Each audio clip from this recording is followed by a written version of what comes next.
जनसावाद देखने में ये आ रहा है कि जैसे किसी को यूट्यूब की जानकारी है, कंप्यूटर की जानकारी है, मोबाइल से वो मैसेज सेंड करता है, तो उसमें अपने समय का भी दुरुपयोग करता है और अपनी नॉलेज उसके पास जो है उसका भी दुरुपयोग करता है। आज आवश्यकता भी इसी बात की है कि वो अपने नॉलेज जो उसको है उसका सही उपयोग करे, सही दिशा को पकड़े और अपनी दशा को बदले। आपने बहुत अच्छी बात कही कि हमने वर्तमान मीडिया को मनोरंजन का साधन मान लिया है और केवल हम मनोरंजन का साधन मान के उसका उपयोग कर रहे हैं। इससे ज्यादा हमारी यूथ की सोच नहीं जा रही है।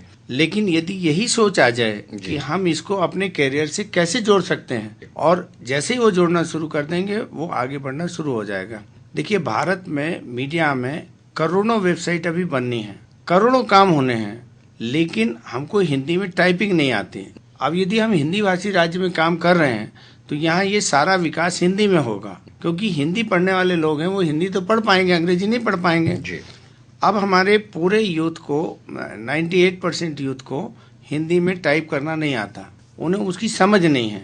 समझ उनकी बाकी विषय की बहुत बड़ी है, लेकिन प्राथमिक समझ कि वो अपने डाटाबेस को हिंदी में 5 लाइन टाइप करके वो तुरंत अपलोड कर दें। अब यदि उसे नहीं आ रहा, ईमेल हिंदी में नहीं कर पा रहा, तो आप छोटे छोटे से कारण ये आपके करियर की उसमें बाधा पहुंचा रहे हैं। तो ये नौकरी के क्षेत्र में भी बाधा पहुंचा रहे हैं, रोजगार के क्षेत्र में भी बाधा पहुंचा रहे हैं और सर्विस के क्षेत्र में भी बाधा पहुंचा रहे हैं। किसी डॉक्टर के पास जाते हैं आप, किसी वकील के पास जाते हैं, ये सर्विस सेक्टर में प्रोफेशनल हैं। इसी तरीके से जो मीडिया में परिवर्तन आया है, तो आप भी एज ए कंसल्टेंट लोगों को जो चाहिए वो आप उपलब्ध करा रहे, तो उसके बदले में आपको कुछ फीस मिल रही है। तो अब प्रोफेशन कहाँ जा रहा है? Service sector. अब प्रोफेशनल में 1000 नए आयाम आपके सामने खुले हुए हैं। बिल्कुल।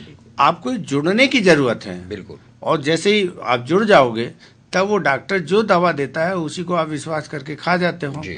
ऐसे ही जब आदमी की जरूरत को आप पूरा करेंगे तो जरूरत आपको पूरी करनी है।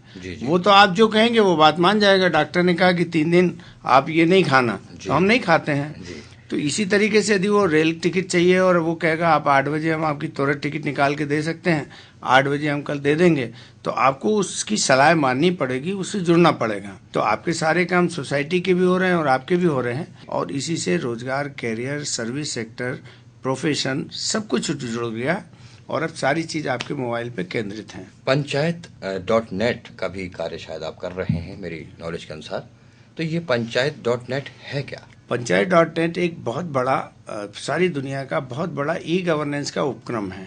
इसमें ग्राम पंचायतों में एक भारत की सबसे छोटी इकाई है जो आम आदमी तक सीधी पहुंचती है।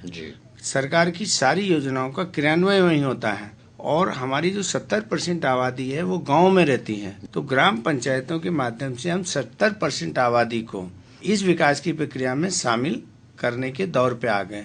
अब इससे ये हो रहा है कि जितनी योजनाओं का क्रियान्वयन हुआ है वो भी लोगों को दिख रही है, जो विकास हो रहे हैं वो भी दिख रहा है, सारा संवाद माध्यम पंचायत तक पहुंच रहा है। अब वहाँ आप डीडी न्यूज भी देख सकते हैं, वहाँ पर आप कोई भी टीवी देख सकते हैं, और ये पंचायत के इंटरनेट की कनेक्टिविटी के कारण संभव हुआ है। पंचायत का हर व्यक्ति, कोटवार हो, पटवारी हो, पुलिस का अधिकारी हो, शिक्षा कर्मी हो, सब आपको एक ही मंच पे दिख रहे हैं। एक व्यवस्था बन गई और उसमें आम आदमी भी अपने व्यावसायिक पहचान के साथ और अपने संपर्क माध्यम के साथ सामने आ रहा है। तो ये ई-गवर्नेंस का दुनिया का सबसे बड़ा प्रोजेक्ट है जो पहली बार दोनों व्यक्तियों को प्रभावित कर रहा है। अभी हम आकाशवाणी से समाचार का प्रसारण करते हैं, एक पक्ष सुनता है लेकिन उसे अपनी बात कहने का हम कोई अवसर नहीं देते हैं।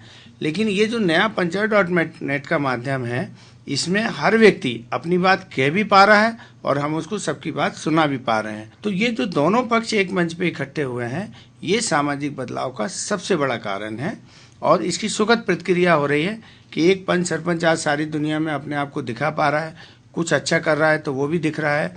आज भारत के गाँव इतने अच्छे विकसित हो गए कि वहाँ सीसी रोड है, ग्राम पंचायत का भवन है, वहाँ लाइट है, बिजली है, पानी है, मोबाइल है। तो सारी दुनिया जब हमें सबसे पिछड़ा मानती है, हम पिछड़े हैं नहीं, हम दूसरों देशों से बहुत आगे हैं, यूरोपीय देशों से आगे हैं, हमारे पास उनसे कई गुना संसाधन है, लेकिन अभी तक हम इनको दिखा नहीं पा रहे थे, अब दिखा भी पा रहे हैं।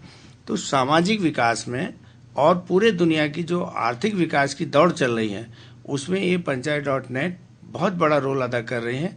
इसमें लाखों लोगों को रोजगार के नए अवसर मिलेंगे, नौकरियां मिलेंगी, नए नए मीडिया के माध्यम तय होंगे और नए नए विकास के क्रम शुरू होंगे जी। और हर व्यक्ति अब जुड़ा हुआ सारी दुनिया में उपलब्ध होगा, किसी को आप घुमा नहीं सकते हैं। जैन साहब, ये पंचायत.net से आपने कहा युवाओं को बहुत सारे रोजगार मिल सकते हैं, लाखों युवा से जुड़ सकते हैं, तो क्या इसके लिए जैसे कोई युवा के पास कंप्यूटर की जानकारी है लेकिन ग्रेजुएशन की डिग्री नहीं है, तो क्या ऐसे युवा भी इसमें जुड़ सकते हैं? खूब आराम से। इसमें 8वीं पास युवा भी है और सामान्य तौर पे वो हिंदी पढ़ सकता है। और हम लोग पत्रकारिता से जुड़े हुए लोग हैं, तो हम हाथ आंखों के इशारे से, फेस एक्सप्रेशन से, हम हाव भाव से भी संवाद करने की प्रक्रिया हमेशा समाज के बीच में रही है। तो अब चूंकि मीडिया हमारे पास इतना संपन्न मीडिया आ गया है कि हम बोल के, बता के, नाटक करके, दिखा के, सब कुछ करके संवाद कर पा रहे हैं। तो ऐसे में जब वो हिंदी पढ़ पा रहा है और माउस से केवल क्लिक कर रहा है तो भी वो अपनी इच्छित गति तक पहुंच रहा है, और यदि वो मोबाइल पे टच स्क्रीन पे जाके काम कर रहा है तो भी कर पा रहा है। तो शैक्षणिक योग्यता 8वीं भी हो, वो केवल हिंदी अंग्रेजी को पढ़ने में यदि थोड़ा सा भी सक्षम है, चित्रों को समझने में उसकी समझ है, तो भी वो आसानी के साथ काम ये बहुत अच्छे से कर सकता है। उसको बस उस काम की समझ होनी चाहिए जो काम वो करना चाहता है। बिल्कुल, बहुत अच्छी बात है।